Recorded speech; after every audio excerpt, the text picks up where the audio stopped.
Hello guys, Renu Sudhi പുതിയ വിവാദങ്ങളുമായിട്ട് വന്നിട്ടുണ്ട്. അതെന്താണെന്ന് നമുക്ക് നോക്കാം. അഥവാ ഇനി എനിക്ക് എന്തെങ്കിലും സംഭവിച്ചാൽ ഈ പബ്ലിക്കിൻ്റെ മുന്നിൽ ഞാൻ ഒന്ന് പറയാം. എൻ്റെ കുഞ്ഞിനെ ഞാൻ എൻ്റെ പപ്പ തങ്കച്ചൻ പി ജി, അതായത് ഋതുൽദാസിന് തങ്കച്ചൻ പി ജി കുഞ്ഞുമ്മ തങ്കച്ചനെ, അല്ലെങ്കിൽ എൻ്റെ ചേച്ചി രമ്യ ലിബുവിനെയോ അല്ലെങ്കിൽ ലിബു എൻ്റെ ചേട്ടാ, ഇവരെ 4 പേരെ അല്ലാതെ വേറെ ആരെയും എനിക്കാരും വിശ്വാസം. എൻ്റെ കുഞ്ഞിനെ ഋതുൽദാസിനെ ഞാൻ ഈ 4 പേരെ മാത്രമേ എടുക്കുള്ളൂ. എനിക്ക് എന്തെങ്കിലും ക്യാൻസർ വന്ന് എനിക്ക് എന്തെങ്കിലും സംഭവിച്ചാൽ ഈ 4 പേരായിരിക്കും എൻ്റെ കുഞ്ഞിനെ നോക്കുന്നത്. ഞാൻ അവരെ ഏൽപ്പിക്കുകയാണ്. പബ്ലിക്കിൻ്റെ മുന്നിൽ ഞാൻ പറയാണ്, എൻ്റെ കുഞ്ഞിനെ അവർ 4 പേരല്ലാതെ വേറെ ആർക്കും ഞാൻ കൊടുക്കുന്നില്ല. ഞാൻ ക്യാൻസർ പേഷ്യൻ്റാണ്. അപ്പം ഞാൻ മരിക്കും എന്ന് വിധി എഴുതുന്ന കുറച്ച് പേര് എനിക്ക് ചുറ്റുമുണ്ട്. അവരുമായിട്ട് കൂടിച്ചേർന്നാണ് നിൽക്കുന്നത്. അത് ഞാൻ ഇന്ന് രാവിലെയാണ് എന്നെ വളരെയധികം വിഷമിപ്പിച്ചു. ഞാൻ ക്യാൻസർ പേഷ്യൻ്റാണ്. അവൻ്റെ അമ്മ ഉടനെ മരിക്കും, ഞാൻ ഉടനെ മരിക്കും. പിന്നെ അവനാകെ അച്ഛൻ മരിച്ചു. അപ്പോൾ അവകാശം ഞങ്ങൾക്ക് വേണമെന്ന് ഒരു കൂട്ടർ ഞാൻ ഇന്നതാവണം, എന്നിൽ നിന്ന് അകറ്റിക്കൊണ്ട് പോകും. ഞാൻ ആരാണെന്ന് എന്താണെന്ന് ഒന്നും പറയുന്നില്ല. ആരെയും കുറ്റപ്പെടുത്താനല്ല ഈ വീഡിയോ. നമ്മുടെ ഗ്ലോബൽ ഫിൽ കമ്പനി വലിയ വിഷയം. അതൊക്കെ ഒരു പ്രീസ്റ്റാണ്. എന്നെപ്പറ്റി കുറച്ച് കാര്യങ്ങൾ ഇന്റർവ്യൂവിൽ പറഞ്ഞു. സോ അദ്ദേഹത്തെ ഒരുപാട് പേര് കുറ്റം പറയുന്നു. നിങ്ങളൊരു കാര്യമാണ് മനസ്സിലാക്കണം, അദ്ദേഹം ഒരു പ്രീസ്റ്റാണ്.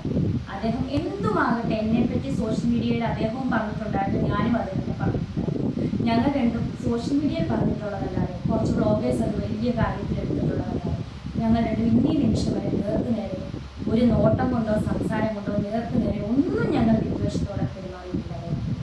എനിക്ക് അസുഖമാണെന്ന് അറിഞ്ഞ് അദ്ദേഹം ഈ വീട്ടിൽ വന്ന് എനിക്ക് വേണ്ടി പ്രാർത്ഥിച്ചിട്ടുണ്ട്. അദ്ദേഹം ഒരു ദൈവ പുരുഷനാണ്. എല്ലാം മറന്നിട്ട് അദ്ദേഹം എനിക്ക് വേണ്ടി ദൈവമേ ആ കൊച്ചിൻ്റെ അസുഖം മാറ്റണേ എന്ന് പ്രാർത്ഥിച്ചിട്ടുണ്ട്. അദ്ദേഹം വലിയൊരു ദൈവ പുരുഷനാണ്. ദൈവികമായിട്ടുള്ള ചൈതന്യം അദ്ദേഹത്തിനുള്ളത് കൊണ്ട് മാത്രമാണ് അദ്ദേഹം എന്നെ കാണാൻ വന്നത് പ്രാർത്ഥിച്ചത്. ഞാൻ അദ്ദേഹത്തോട് പബ്ലിക്കായിട്ട് ക്ഷമ ചോദിച്ചു. ഇനിയും ഞാൻ ക്ഷമ ചോദിക്കുന്നു. അദ്ദേഹം ഇന്നും വന്ന് പ്രാർത്ഥിച്ചു. എനിക്കതെൻ്റെ ജീവിതത്തിൽ വലിയൊരു ആശ്വാസമാണ്.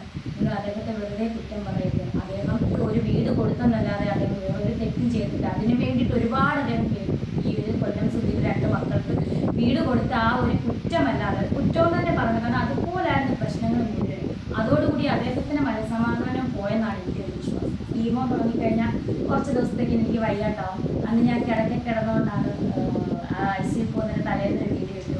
അതെടുത്തിട്ട് പിറ്റേന്ന് ഞാൻ എഴുന്നേറ്റപ്പോൾ അതിനും കുറ്റം. അപ്പോൾ ഞാൻ എഴുന്നേക്കാൻ പാടില്ല, ഞാൻ എപ്പോഴും കിടന്നിട്ട് ഞാൻ ഡെഡ് ബോഡി ആകണമെന്ന് ആഗ്രഹിക്കുന്ന കുറച്ച് പേരുണ്ടെന്ന് എനിക്കിപ്പം മനസ്സിലായി. കാരണം എന്ത് വീഡിയോ ഇട്ടാലും അല്ല, അവൾ ക്യാൻസർ രോഗിയല്ലേ, അവൾക്ക് സന്തോഷിക്കട്ടെ എന്നല്ല പറയുന്നത്, അവൾ എന്താണ് മരിക്കാത്തതെന്നാണ് ഓർത്തിരിക്കുന്നത്. അപ്പോൾ അവരോടൊന്നും എനിക്കൊന്നും പറയാനില്ല. മനുഷ്യരാണ് നമ്മൾ, ഇപ്പം വേണ്ട നമുക്ക് എന്ത് വേണ്ട സംഭവിക്കാം. ഹലോ, നമസ്കാരം. Welcome to my YouTube channel.